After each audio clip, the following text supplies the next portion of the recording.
I was sitting in the plush, glass-walled office of our company, waiting for the next candidate to walk through the door. The sun was just starting to set, casting a soft golden hue across the city. It had been a long day of interviews, but we were getting close to making a decision, or so I thought. I glanced down at my watch. It was almost 6 p.m., and I had hoped to wrap things up soon so I could make it home in time for dinner. I shuffled through the resumes, hoping for someone who stood out. And then, the door opened. An elderly man walked in, dressed in a simple suit that looked a little worn, his hair graying at the temples. His face was lined with years of experience, and his eyes, though tired, held a certain wisdom. He was quiet as he took a seat across from me, his hands folded neatly in his lap. I couldn't help but feel a little surprised. We had been interviewing younger, more dynamic candidates all day, and this man seemed out of place. His appearance didn't match the energy I was expecting for such a high-stakes position. Still, I gave him a polite smile and gestured for him to begin. "Good evening, sir," I said, trying to sound welcoming. "What brings you here today?" He took a slow breath before responding. "I'm here for the position of CEO. I believe I'm the right fit." I blinked, surprised. CEO? Was this some kind of joke? I glanced at his resume, but it didn't mention any previous leadership roles. No big companies under his belt. Nothing that would explain his confidence. Well, let's just dive right in then. I couldn't hide the skepticism in my voice. "What makes you think you're qualified to run this company?" I had to admit, I was already judging him. His age, his clothes, nothing about him screamed CEO. He looked at me calmly, almost as if he knew exactly what I was thinking. "Well," he began, "I may not look the part, but I've led multiple organizations through difficult transitions, turned around failing businesses, and always stayed focused on what truly matters, people and values." I raised an eyebrow, unimpressed. "I see," I said coolly. "But in this modern business world, it's not just about values, it's about results, and we need someone who can take this company to new heights. Are you sure you can handle that?" He smiled gently, his eyes never leaving mine. "I believe so. I may be older, but I still have the energy, the experience, and the vision to lead." I fought the urge to roll my eyes. This was the problem with hiring older people. Sometimes they thought their experience was enough to make up for a lack of actual skills. I wasn't sure if I was ready to take him seriously, but then I noticed something.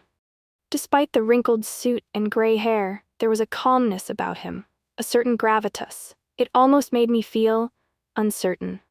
Still, I was the one in charge here. It was my call whether or not he got the job. I leaned back in my chair, letting out a small sigh. "All right, tell me, why should I hire you over someone else who has a much stronger track record and is a better fit for this role?" He didn't flinch. "Because at the end of the day, it's not about how strong the resume is, but about the character behind it. I know how to lead with integrity, and that's something that can't be learned from a textbook or a fancy college degree." His words hit me harder than I expected. I wasn't ready to admit it, but I felt a small pang of doubt. Could I be wrong about him? I stared at him for a long moment, trying to process what he'd said. There was something about his voice, so steady, so sure, that made me pause. But I quickly dismissed it. He was just another old man talking about integrity and values. Sure, they were nice words, but they weren't going to save this company. We needed someone who understood how to navigate the competitive, fast-paced world of business. Not someone who simply believed in doing the right thing. "Well, integrity is important," I said, trying to regain control of the conversation.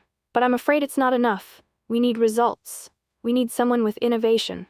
Someone who can drive this company forward, faster than our competitors. Can you do that?" He met my gaze, his eyes unwavering.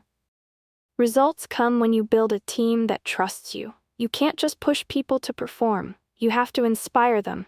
I believe in leading with a steady hand, in teaching the next generation how to take over when the time comes." I almost laughed. A steady hand? What did that even mean? All I heard was the rambling of someone stuck in the past. I leaned forward, folding my arms across my chest. "You're not really answering my question. It's simple. Can you handle the pressure? Can you handle the financials, the strategy, the growth we need?" For a second, I thought I saw a flicker of something, maybe regret. But it was gone so quickly that I wondered if I had imagined it. He was so calm, so unflappable, as if he had nothing to prove. "I can," he said simply. "But more importantly, I know what it feels like to fail, and I know what it takes to get back up. That's something no one else can teach you." I didn't know how to respond to that. In that moment, something in me shifted. I couldn't quite put my finger on it, but I was suddenly aware of the age gap between us. How many years had he lived? How many people had he seen come and go? I felt a pang of guilt. Was I underestimating him? I quickly pushed the thought away. The interview dragged on, but my mind was no longer fully in it. I couldn't shake the nagging feeling that I wasn't seeing the full picture. When the interview finally ended, I felt a strange mix of frustration and curiosity. "Thank you for your time, Mr. Weston," I said, my voice still cool but now a little less sure. "We'll be in touch." He stood up slowly, offering me a nod. "I'll be waiting, Miss Carter. Thank you for your time as well." He walked out, leaving me alone in the office with my thoughts. I stared at his resume again, feeling a strange sense of unease. Maybe I had misjudged him, but no, I couldn't let my doubts get the best of me. I needed to stick to the criteria we'd set for this position. Still, I couldn't help but wonder, who was this man really? And why was I starting to feel like I might have just made a huge mistake? The next few days were a blur of meetings, phone calls, and decision-making. I tried to push Mr. Weston out of my mind, but something kept pulling me back to him. It wasn't just his words. It was the way he had looked at me during the interview, like he saw something in me that I didn't even see in myself. I kept telling myself it didn't matter. We had other candidates, younger candidates, smarter candidates. But then, on the third day after the interview, I received a call that made my stomach drop. "Miss Carter, we have someone here to see you." My assistant's voice crackled through the phone. I looked at the clock. It was just after 2 p.m., and I was in the middle of reviewing a quarterly report. "Who is it?" I asked, already a little irritated. "It's Mr. Weston. He says it's urgent." I froze. Mr. Weston? Why was he here? Had I made a mistake in the interview, or was he just trying to prove something? I sighed, my mind spinning. "All right, send him in." A few moments later, the door opened, and there he was again. Mr. Weston. Only this time, he wasn't in the same worn suit. He was dressed in something more refined, a crisp tailored jacket and trousers that fit him perfectly. His silver hair was neatly combed, and his presence seemed somehow more commanding. I had to admit, there was something about him that caught my attention in a way I hadn't expected. "Miss Carter," he said, his voice smooth, almost as if he already knew what he was about to say would shake me. "I thought it was time I gave you something that might help you understand who I really am." I raised an eyebrow. "What do you mean?" I asked, trying to mask my growing curiosity. Without another word, he handed me an envelope. It was heavy, like it contained more than just a letter. My heart skipped a beat as I opened it. Inside was a folder, with a name on the front, Weston Enterprises. I looked up at him, confused. "What is this?" He sat down without waiting for permission, his hands resting on the desk. "That's my company, the one I built from the ground up." I blinked. "Wait, your company? I thought you were just an applicant for the CEO position. What does this have to do with anything?" Mr. Weston's face softened, almost as if he were preparing to reveal something monumental. "I didn't want to tell you in the interview. I didn't want you to think I was using my past to impress you. But you deserve to know. I didn't just lead companies, I created them. Weston Enterprises is a global conglomerate, and I was its founder and CEO for over 40 years. My breath caught in my throat. I looked at the papers again, seeing the details of his company's history. It was massive, ranging from tech to healthcare, investments to real estate. He had built an empire, and I had just mocked him in the interview. My heart pounded. But why? Why come here to interview for this job? If you've already achieved all that, why would you want to work for us? He met my gaze, his eyes steady. "Because, Miss Carter, I believe in your vision for this company. I saw something in you during the interview, something that reminded me of when I first started, when I was just like you, trying to prove myself, trying to make a difference. I've sold most of my shares in Weston Enterprises. I've stepped down, but I still have the passion to lead, and I thought that perhaps I could help you." I was speechless. The world I had built in my mind around him, this quiet, older man with nothing to offer, was crumbling in front of me. He wasn't just some random applicant. He was a titan of industry, someone whose advice could change the future of our company. But then, a wave of embarrassment washed over me. I had been so quick to judge him, to dismiss him because of his age and appearance. I had been so sure that he wasn't what we needed. I don't know what to say, I stammered, feeling both humbled and ashamed. I've made such a huge mistake. He smiled, his expression warm but knowing. You're not the first person to underestimate me, Miss Carter. But what matters now is what you choose to do with this information. The question is, do you want to continue trying to lead this company on your own, or would you be open to learning from someone who has already walked that path? The question hung in the air, heavy with possibility. It was clear now. I had a choice to make. I sat there in stunned silence, trying to process everything Mr. Weston had just shared. His words were still echoing in my mind. Do you want to continue trying to lead this company on your own? Or would you be open to learning from someone who has already walked that path? I had always prided myself on my independence, on my ability to make decisions without relying on anyone else. But now, with the weight of his words hanging in the air, I found myself questioning everything I thought I knew. Could I really accept help from someone I had dismissed so easily? Could I swallow my pride and ask for guidance from the very person I'd mocked just days ago? As I sat there, staring at the folder with Weston Enterprises' name on it, I felt a wave of shame wash over me. Here I was, a young CEO, trying to prove myself in an industry that didn't have much room for error, and yet I had been so quick to judge someone based on their age and appearance. How many opportunities had I missed simply because I hadn't looked beyond the surface? I glanced up at Mr. Weston, who was sitting across from me, patiently waiting for my response. His calm, steady presence seemed to fill the room, and I realized that this was more than just about the company. It was about me, and how I viewed leadership, how I viewed success. I'm sorry, I said quietly, my voice barely above a whisper. I was wrong. I judged you without really understanding who you were. I didn't give you a fair chance. Mr. Weston smiled, and for the first time I saw a warmth in his eyes that made me feel like maybe, just maybe, he had forgiven me already.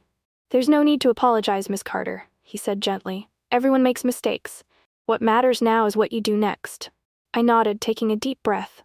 I've spent so much time trying to prove myself, trying to show the world that I can do this on my own. But maybe I don't have to do it alone. A sense of clarity washed over me. I realized that true leadership wasn't about having all the answers, but about knowing when to ask for help, when to accept guidance, and when to lean on the experience of others. And Mr. Weston had more experience than anyone I knew. I'd be honored to learn from you, I said, my voice steady now, if you're still willing to help me. Weston's smile deepened. I'm glad to hear that, and yes, I'd be happy to help. But remember, this isn't about me taking over, it's about us working together. You have the vision, Miss Carter. I just want to help you refine it. I felt a weight lift off my shoulders. It wasn't just about taking his advice, it was about working alongside someone who had already navigated the challenges I was facing, someone who understood the complexity of running a business. Together, we could build something stronger, something greater than either of us could do alone. I'll do my best, I said, the resolve in my voice clear. And I'll make sure we build this company with the values you've taught me to respect. Mr. Weston stood, offering his hand. I have no doubt you will, Miss Carter. I believe in you. As I shook his hand, I felt a sense of gratitude that I hadn't expected. This man, whom I had almost dismissed as unworthy of my time, was now going to be an integral part of my journey. And I was ready to learn, to grow, and to lead with a humility I had never known before. The decision had been made. It was the right one, and as the door closed behind him, I couldn't help but feel a spark of hope that maybe, just maybe, I wasn't as alone in this as I had once believed. The days after Mr. Weston's visit were a whirlwind. We began meeting regularly, discussing strategies, reviewing company performance, and brainstorming ways to take our business to the next level. His insights were invaluable, and slowly I began to see things differently. He wasn't just giving me answers, he was teaching me how to think, how to approach problems with a new perspective. The more I worked with him, the more I realized how much I had been missing. The way he approached leadership was entirely different from my own. While I had always believed in pushing through obstacles with sheer will and determination, Mr. Weston believed in understanding the root causes, taking a step back to think, and making decisions based on experience rather than emotion. At first, I was hesitant to implement some of his suggestions. They seemed slow, methodical, even old-fashioned. But time and time again, I saw results. The company began to stabilize, and our relationships with key clients improved. Our team felt more engaged, more motivated. There was a shift in the atmosphere, and I knew it was because we were building something with a stronger foundation than before. One day, about a month after Mr. Weston's arrival, we were sitting in my office, reviewing the results of a major project we had launched. It had been a risky venture, one that required careful planning and a steady hand. "We're seeing an increase in customer retention, and the financials are looking good," I said, looking at the numbers on the screen. I couldn't hide the satisfaction in my voice. Mr. Weston nodded, a proud smile tugging at his lips. "You're doing well, Miss Carter, but remember, the foundation you've built here is what will keep you steady when the next challenge comes." I smiled, grateful for his quiet support. "I couldn't have done it without you. I don't think I would have known where to start, honestly." He leaned back in his chair, his hands clasped in front of him. "You've always had it in you. You just needed someone to help you see it. You've grown into the leader I knew you could be." I felt a sense of pride, but also something deeper, a deep sense of gratitude. The journey had not been easy. There had been moments of doubt, moments where I felt like giving up. But with Mr. Weston's guidance, I had learned not just how to lead, but how to lead with purpose. It wasn't just about profits anymore. It was about building a company that truly reflected the values I had once dismissed. Trust, integrity, collaboration. These were the qualities that made a company not only successful, but meaningful. And I was starting to see that success wasn't about doing everything myself.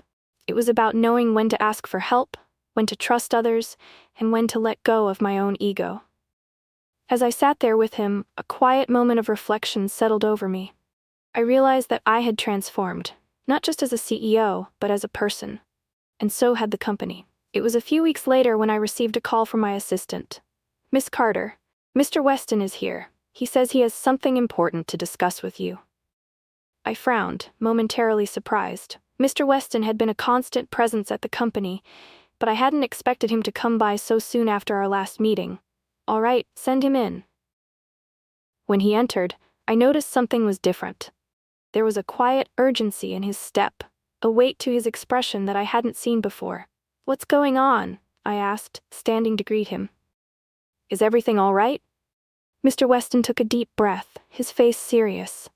"I'm afraid I'm not going to be able to continue with this partnership, Miss Carter." I froze, the words not quite registering. "What do you mean? You're leaving?"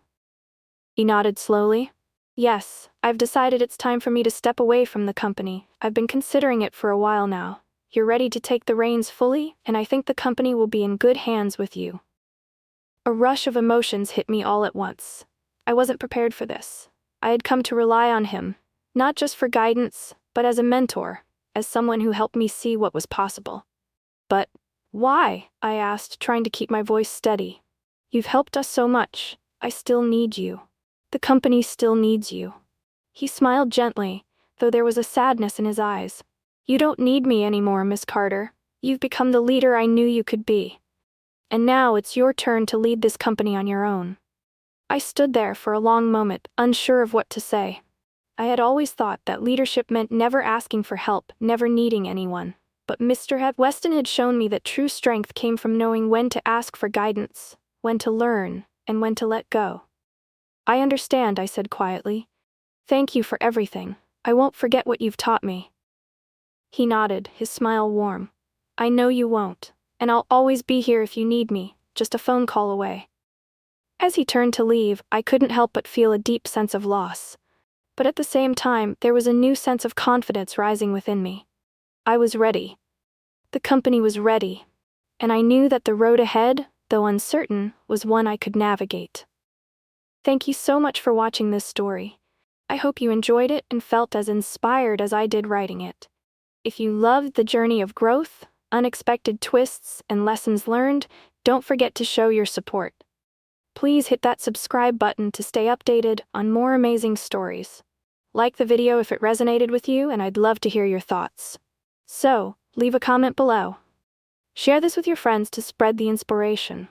Your support means everything and helps me keep bringing these stories to life.